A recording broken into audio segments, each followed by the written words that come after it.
The Monster with 21 Faces. Japan's greatest unsolved corporate terror case. In the 1980s, Japan was in the midst of an economic boom. Giant corporations dominated the landscape, and consumer confidence was at an all-time high. But behind the scenes, a faceless enemy was about to unleash a reign of terror that would shock the entire nation. This is the story of the Monster with 21 Faces, an anonymous group that carried out one of the most mysterious, high-profile extortion and terror campaigns in Japanese history.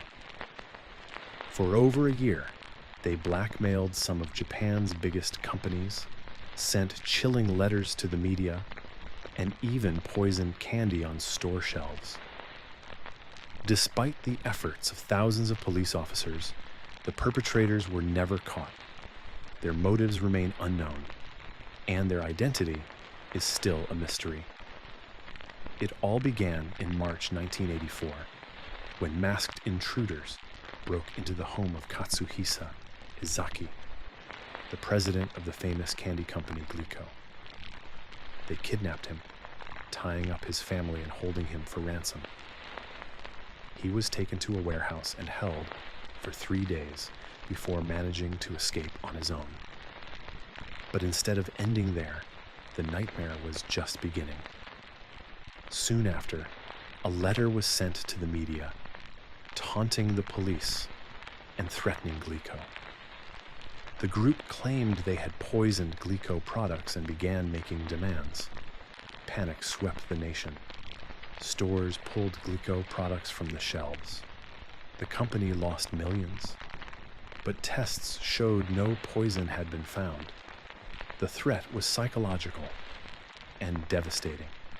The group began calling themselves the Monster with 21 Faces, referencing a villain from a Japanese detective novel. They sent dozens of threatening letters to the police, the press, and the corporations themselves. In these letters, they mocked the police, listed their targets, and claimed to have infiltrated factories. Their tone was taunting, theatrical, almost like a criminal performance. They demanded money, but also seemed to enjoy causing chaos. At one point, they even listed specific stores where they said poisoned products had been placed. Some of those products later tested positive for cyanide. The threat was no longer a bluff. After Glico, the Monster targeted other food companies, including Morinaga, House Foods, and Maridai Ham. Each time, the group made demands and threatened to lace products with poison. They even released statements to the press claiming responsibility for random crimes, from arson to warehouse break-ins. What made the Monster so terrifying was their ability to strike unpredictably. They could hit anyone, anywhere. And worst of all, they seemed invisible. Japanese police launched one of the largest investigations in their history. Over 100,000 officers were involved at one point, but the Monster always stayed one step ahead. There were a few moments of hope. One came when a man known as the Fox-Eyed Man was caught on security camera, placing what appeared to be poisoned candy. Police believed he might be a member of the group. They tried to follow him during a ransom drop, but the man vanished into the crowd. Despite clear photos, he was never identified. The case took a dark turn in August 1985, when the superintendent of the Shiga Prefectural Police, Yamamoto, committed suicide. He had taken personal responsibility for the failure to capture the Monster. The group sent a final mocking letter saying, "Yamamoto of Shiga Police died." How stupid of him. We've got no friends or secret hiding places in Shiga. It's a shame for the police to be tricked by us. After that letter, the Monster with 21 Faces disappeared.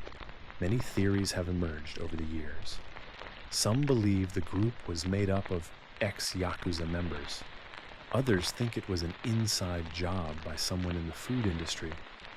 Some speculate it was a political act, a protest against Japan's growing corporate power. But no arrests were ever made. The statute of limitations eventually ran out, and the monster, whoever they were, was never unmasked. The case changed how Japan viewed corporate security, law enforcement, and media responsibility. Companies began to invest heavily in product safety. The public became more suspicious of food packaging, and the police never lived down the shame. The monster with 21 faces remains one of Japan's greatest unsolved mysteries, a case where no one was killed directly, but millions were terrorized. Who were they? Why did they stop? And how did they stay hidden in a country known for its strict social order and surveillance? Some say they're still out there, watching, waiting, and laughing at how they fooled everyone. Thank you for watching. For more deep dives into Japanese true crime, subscribe and stay tuned.